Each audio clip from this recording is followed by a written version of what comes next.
morning. Good morning mga ka-churba. Oo. Nakakape ng Diday. Gusto ko mag-chismis kasi ngayon kahit wala akong kape. Kape nga dyan. Oo. Sweet Diday, wala akong kape Diday. Bigyan mo ako kape. Sponsor pa kape. Yan, charot lang. Hindi, wala talaga akong kape. Napachika lang ako. Kaya dapat ako mag-chismis kay wala akong kape kaso. Baka makalimutan ko kasi kaya chismis na agad. Diday. Sa gabi ko pa naalala yung mga locker. Alam mo yung mga locker room. Trabaho pa, di ba? Yung mga nagtatrabaho naman sa mga company or sa may mga locker room talaga yan, di ba? Sa totoo lang, maganda magkaroon ng locker room pag trabaho. Siyempre, kung may mga gamit ka, maka-makeup mo, siyempre, baon, mga kung ano-ano, o basta na lahat, mga pera or ATM o ano, ayan ang mahirap. Yan ang huwag na gagawin na magdala sa locker o sa mga bag ninyo. Isama nyo pa pati yung mga ATM mo. O cellphone, normal talaga ang cellphone kasi hindi talaga mahirap nang walang dalang cellphone. Kasi sa mga naging katrabaho ko dati, hindi lang naman sa isang beses, marami talaga akong naging experience mga ganyan katrabaho na dami talaga nawawala ng locker. No, ang hirap. Kahit sabihin natin na may mga security guard sa mga locker, sa mga company natin, kahit alam natin na may mga security guard, wala, hindi natin malaman bakit nawawalan pa rin, no? Siyempre, siguro mga busy rin yung mga security guard ng company kaya hindi naman sila ganun bantay lagi. Pero sa totoo lang, meron talagang company na as in, pag saan yung locker room, may guard yan, mismo ito lagi sa harap. Kasi pagpasok mo sa loob ng company, dadaan ka ng locker room, may mga guard na talaga dyan kasi may mga pintuan, di ba? Pagka locker. Yun ang maganda. Safe na safe talaga, hindi ka talaga maano. Tapos sabihin pa, pag hindi pa oras ng break time, ay pupunta ka ng locker room. Kailangan talaga magpaalam kasi hindi ka papasukin. Yun ang mga magandang ganung ano, yung pagkakaroon ng locker room. Kasi hindi mo talaga malalaman na safe ka talaga. Kahit siguro makalimutan mong isusi ang padlock mo. Safe na safe kasi nandiyan pa rin yung mga guard. Depende lang din, hindi ko masabi. Kasi nga, isa sa mga experience ko sa dati ko company, ako sa experience mo. Hindi ko alam, kanya na tayo. Yung tapos, yung mga company kasi ang hirap kasi pag may locker, kaya ang locker room, para maging safe. Kaso, hindi mo talaga iwasan ng mga kasama kang katrabaho na nakadawala, locker. Kaya, ang tutusin mas magandang magbabaon ka ng pera. Siguro isip mo lang talaga sa pagbili ng yung mga pagkain mo, pag break time, kung hindi ka naman nagbabaon, di ba, bibili ka. Siguro mga 200 pesos lang, okay na yun. Or depende na rin yun sa hirap naman din kasi pag may GCash ang mga ATM, ang mga cellphone, no? Kasi ang hirap din kasi, pag alam ng mga company natin, mga katrabaho natin, na napakaganda ng ating cellphone kasi mga bago ating cellphone, ayan, ang ending, pinabukasan pag out mo o pauwi ka, ang ending, wala kang cellphone, goodbye. O, ang hirap talaga ng mga ganyang company. Hindi mo talaga masabi ang malas ay malas. Kaya, kung dalawa ang cellphone, mas maganda, dalhin mo ang cellphone sa locker, yung pinakapangat mo cellphone, oo, kaloka, alam mo na, ano ba naman, baka nagtatrabaho din. Kasi pumasok ka sa company, o natutukso talaga sa sadya. Ang hirap ng mga ganyan katrabaho talaga. Kaya ang maganda lang talaga kasi yung nagdadala rin ng ATM natin, di ba pag mga may ATM tayo, ang hirap din na nagdadala ka ng ATM sa bag mo, tapos sa locker room pa, ang hirap.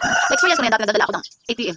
May number ko yun dahil, nandun pa yung password ko, hindi ko rin matanda minsan ang password, susulat ko dun sa mismong ATM yung pinakaano ko. Ang ending, awan naman Diyos, hindi naman ano. Kaya minsan padali, paayos lang din tayo sa pagdadala ng padlock. Kasi may mga padlock kasi napakadali. Sa ganun lang, nawawala. Ang dami kasi mga experience na ganyan na. May mga padlock kayong pero pagdating ng break time nila, ang ending, bukas na, wala na yung mga padlock. Nakasabit na ang padlock, ang ending, open naman yan. Mga piday, daming, hindi nawawala lahat ang dala ng bag mo. Pero, ang ending, wala cellphone mo, wala ang ano. Ayun naman talaga ang mahalagang importante nila nakaw dun sa mga locker room. Cellphone, wallet, depende lang kung may laman yung wallet nila. Minsan kasi, talaga ang cellphone pinakamahalaga. Kaya mas maganda na wag ka magdala ng ATM. Iba kasi nalala ko, especially kung bago-bago pa. Iba pa talaga ng locker, nagdadala ng ATM. Ang hirap. Ang maganda naman kasi kung may locker ka, dapat meron kang padlock. Kailangan may pinakamalaking padlock na nabibili. Natin isang daan, makapal.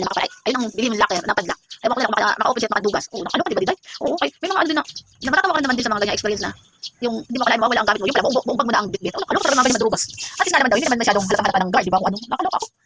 Kaya napakahirap talaga pag nasa company na. Ang hirap sa mga isang company na makapasok sa mga hindi mo masabing ganun ka safe. Hindi talaga makaka-safe. Kaya siguro sa totoo lang, ang sure na may nakabili ka agad ng mga padlock na makapal. Kasi minsan masabi mo may mga camera talaga kahit sa locker room kasi dahil nga para maging safe ko no, hindi mo masabi pero sa totoo lang may talaga safe. Kasi minsan may camera nga kayo malabo naman di po man. Nawala lang ng kwenta yung pagka ng camera kasi isipin nila pag nag-request ka, patingin po kami ng camera, wala kami ng ganito, ending. Hindi ka pa patitingin ng camera kay ano daw yung mga tawag doon, hindi ganun kadali makapunta sa special guard na ma-open yung camera kay bawal daw yun. Kaya syempre kung ikaw mismo may problema kadala, mismong gamit mo ang nawalan at may camera, nakikita mo na malapit ka sa camera bago ka na nakawan. Hindi ka nakita, hindi ipakita ang open ng camera. Ang magkaliwanag daw, ganun. Pero yung mga ibang company naman, nila na ay sira ang camera kaya hindi naman alam dahilan kung bakit at sino ang kumuha ng gamit mo. Ay hindi magamit ang camera. Ang hirap ng mga ganun talaga design. Kaya kung tutusin, ikaw na lang mismo gumawa ng paraan. Huwag ka lang magdala ng magandang cellphone. Cellphone kasi happiness is happiness. Huwag ka na nagawa basta cellphone yan. Masaya talaga yan, design. Pero ang gawin lang natin na talaga magdala na yung padlock na pagkahirap-hirap i-open. Yung mga syempre pag madrugas ka sa makialam ng gamit, mga mautak rin talaga. Kaya ikaw din maging maayos. Mahirap din ang paliwanag ng mga kung sino-sino o may mga kasama ka mga kaibigan. Pero ang pagiging safe, napakahalaga. Napakahalaga talaga. Pero meron talaga tao na talagang pagkakatiwalaan mo na hindi ka matatakot. Kasi nga, safe na safe talaga. Yun lang, napacheck lang ako tungkol sa locker. Okay, na-experience ko na rin mawala ng ano, pungan. Kaya trabaho dati kay Disney, nawalan nga siya. Gamit niya, nawalan ng bag. Ang hindi, naiwan lang yung bag niya doon, pero ang loob, nawala na. Oo, dahil napakagaling niya.